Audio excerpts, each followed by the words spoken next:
ধন্যবাদ আপনাকে। আসলে মানে প্রধান উপদেষ্টা সাহেব জাতীয় উদ্দেশ্যে ভাষণটা দিয়েছেন। ভাষণটাকে উনি অনেকটা মানে অপ্রস্তুত এবং কি বলবো যেটা যে ঘোষণাপত্র দিয়ে আসছেন সেই ঘোষণাপত্রের অসমাপ্ত ঘোষণা হিসাবে উনি এটাকে দিয়েছেন। কারণ আপনারা দেখতে পাচ্ছেন যে উনি আহ, ওনার বক্তব্যে একটা হঠাৎ করে মাঝখানে নির্বাচনের বিষয়টা নিয়ে আসছেন। এটা প্রথম দিকেও বলেন নাই, লাস্টের দিকে বলেন নাই। প্রথমে উনি বক্তব্য দিয়ে ওনার নিজের কৃতিত্বের কথা একটু বলেছেন, বলার পরেই একটা নির্বাচনের কথা বলেছেন। ঘোষণাপত্রে উনি বলেছিলেন যথাশীঘ্র নির্বাচন হওয়ার একটা প্রস্তাব উনি রেখেছিলেন। ভালো। আমি আপনাকে বলেছিলাম যে গৃহযুদ্ধে এড়াইতে হলে নির্বাচনের তারিখ ঘোষণা ছাড়া তার সামনে কোনো বিকল্প নাই। এবং ওটি ওটি উনি যেটা জনসমক্ষে প্রকাশ করতে পারেন নাই, মানুষের উপস্থিতিতে প্রকাশ করতে পারেন নাই, যেটা হয়তো ওখানে করলে মানুষের তাৎক্ষণিক প্রতিক্রিয়াটা বোঝা যেত।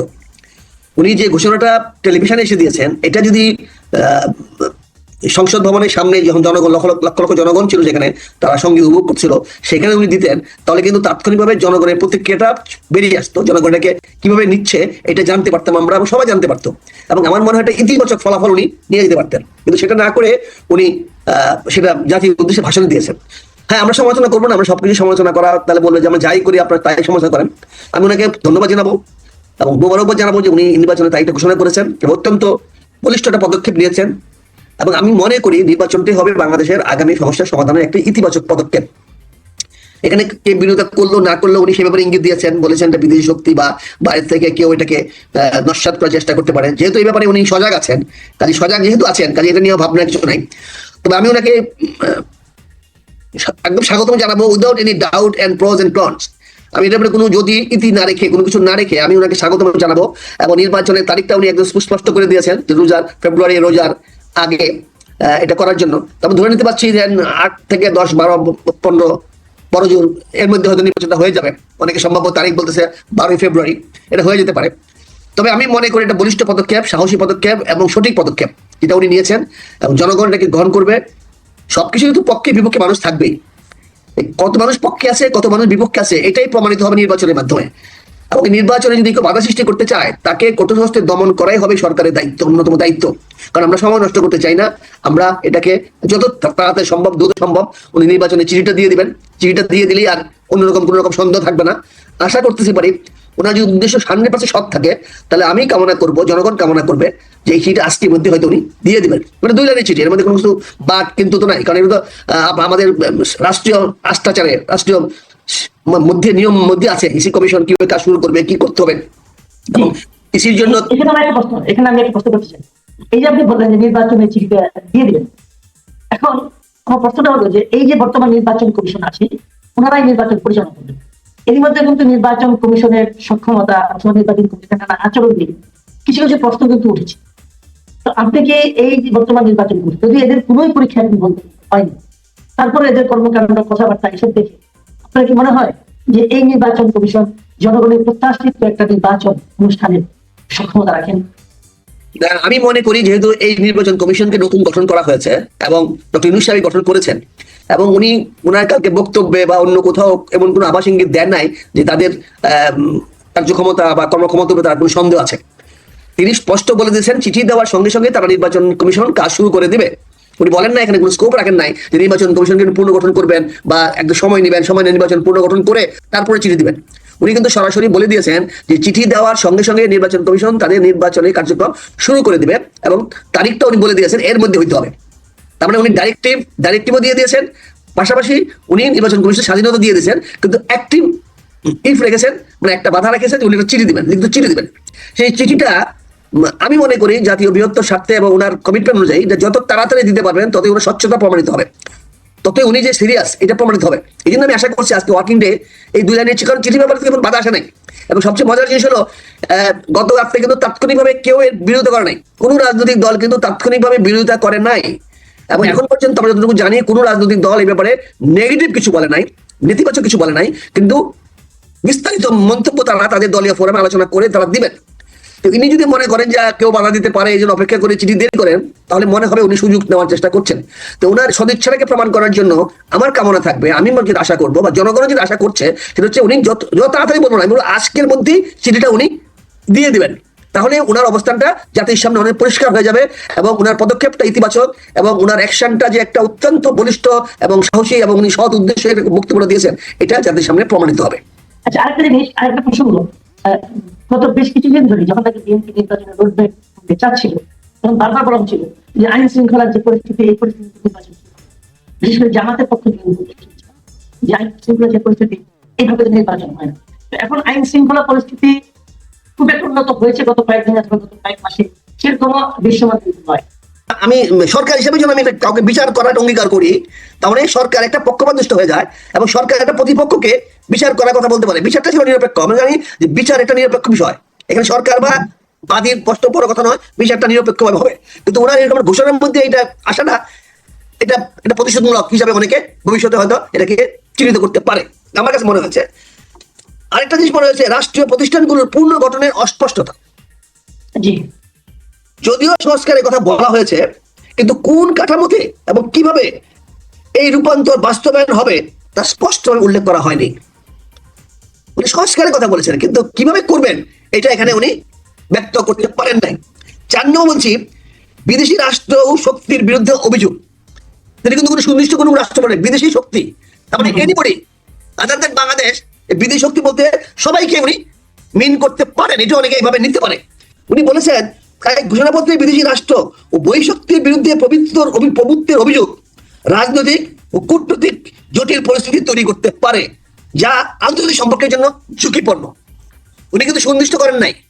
উনি বলছেন বহিঃশক্তির প্রভাব এবং যারা প্রভুত্ব করতে চায়, তো প্রভুত্ব করার জন্য তো অনেক রাষ্ট্রই আছে, তারা এটাকে ইতিবাচক ভাবে নিবে না, তাদের প্রতি একটা ওয়ার্ড অফ ওয়ার্নিং দেওয়া হলো।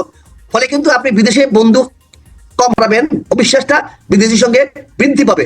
ওরা যখন আপনাকে কোনো কিছু চাপ দিবে। তো 5 নম্বরে যে বলতে চাচ্ছি সেটা হচ্ছে এই ঘোষণাপত্রের আইনগত গ্রহণযোগ্যতার ঝুঁকি রয়েছে। যেহেতু এটি একটি গণ অভ্যুত্থান থেকে উদ্ভূত দলিল, আমি রিপিট করছি কথা রাখবেন, যেহেতু এটি একটি গণ অভ্যুত্থান থেকে উদ্ভূত দলিল, উনি কিন্তু বিপ্লব বলেন নাই, খেয়াল করে দেখেন, এটা গণ অভ্যুত্থান থেকে উদ্ভূত দলিল, তাই আন্তর্জাতিক আইন বা বিদ্যমান সংবিধান অনুযায়ী, আমি আবার বলছি, আন্তর্জাতিক আইন ও বা বিদ্যমান সংবিধান অনুযায়ী এর বৈধতা ও দীর্ঘস্থায়ী প্রভাব নিয়ে প্রশ্ন উঠতে পারে।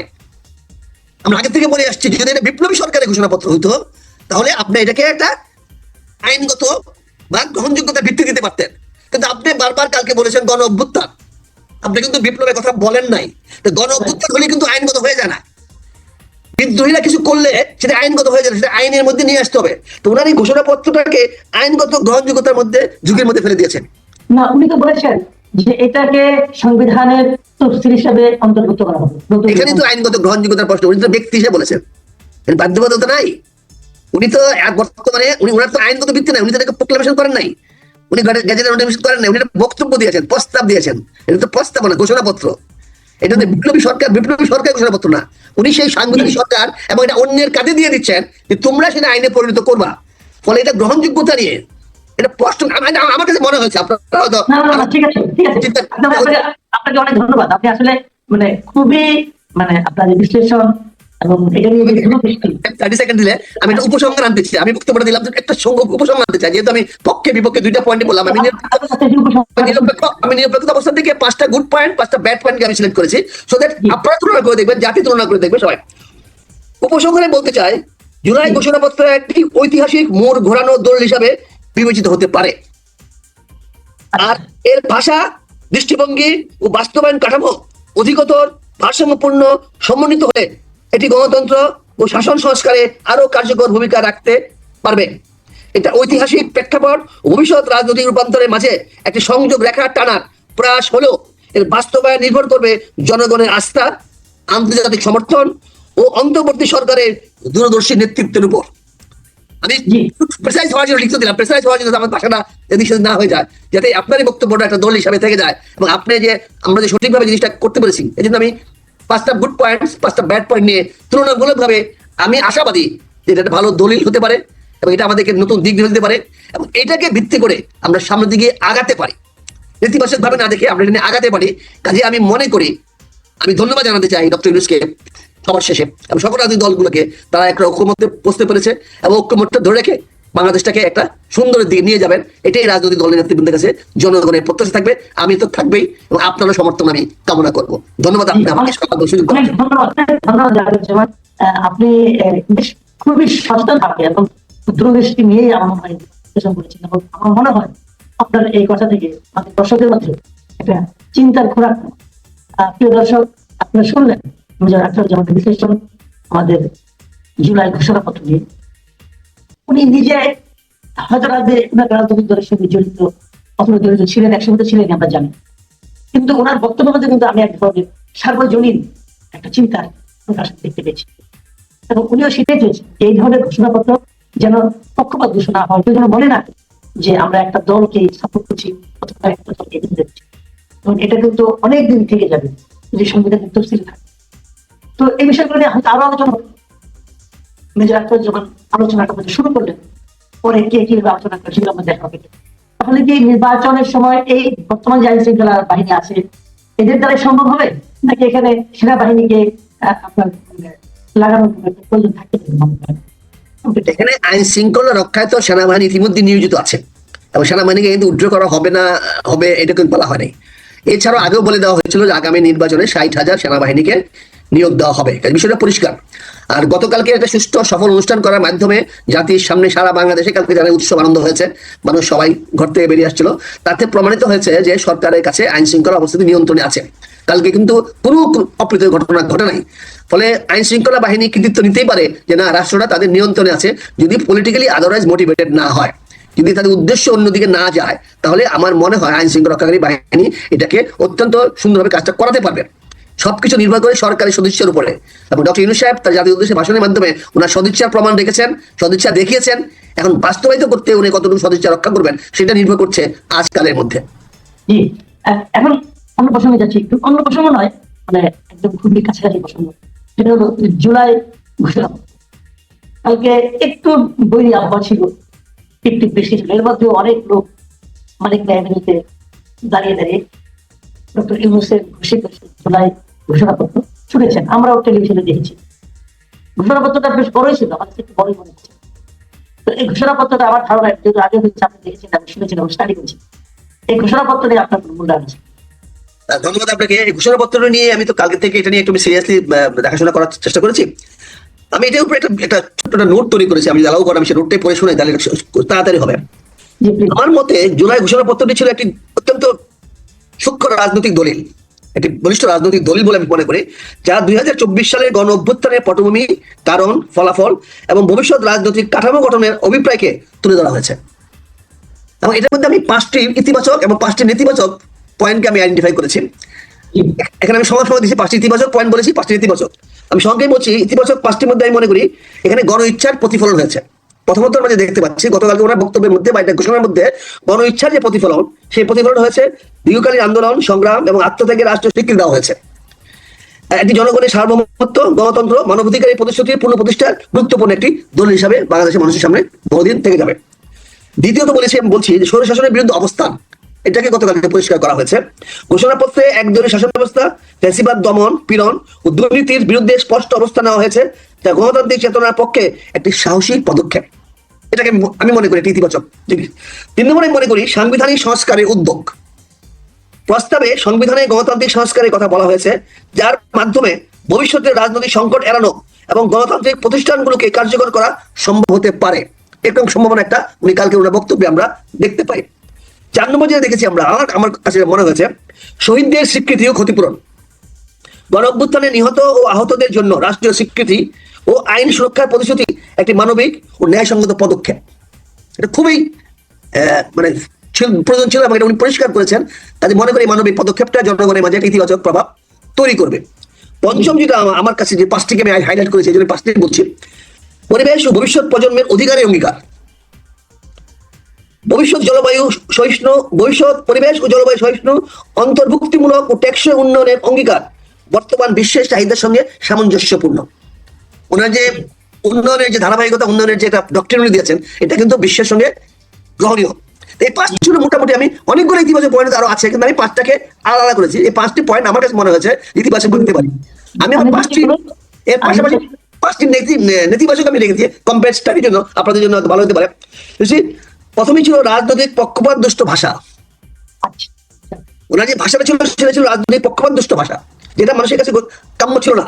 ঘোষণাপত্রে শেখ হাসিনা ও আওয়ামী লীগ সরকারের বিরুদ্ধে কঠোর ব্যক্তিকেন্দ্রিক এবং বিদ্বেষমূলক ভাষা ব্যবহার করা হয়েছে, যা দলিলটির নিরপেক্ষতা ও গ্রহণযোগ্যতা প্রশ্নবিদ্ধ করতে পারে। উনি তো জাতীয় নেতা, উনি কিন্তু দলীয় নেতা নন। উনি জাতির উঠতে পারতেন, এটা জনগণের একটা প্রত্যাশা। প্রতিপক্ষ থাকবেই, শত্রু থাকবেই, অন্য ভুল হয়েছে বলে তো আমার সঠিকতাটা প্রয়োজনীয় দেখা দিয়েছে। তো এটা মনে হয় দীর্ঘমেয়াদে একটা পক্ষপাত দুষ্ট থেকে যাবে ওনার বক্তব্যটা, এটা আমার ব্যক্তিগত মতামত। জি 2 নম্বর হলো রাজনৈতিক প্রতিশোধ বিচারের অঙ্গীকার। এটা শব্দটা আমি বলছি রাজনৈতিক প্রতিশোধ। অতীতের অন্যায় ও নিপীড়নের জন্য দ্রুত বিচারের ঘোষণা রাজনৈতিক প্রতিহিংসার ইঙ্গিত দিতে পারে right. এবং ভবিষ্যতের জন্য পূর্ণ প্রতিশোধের এবং পরিবেশ তৈরি করতে পারে। এখানে আমি যখন আমি একটা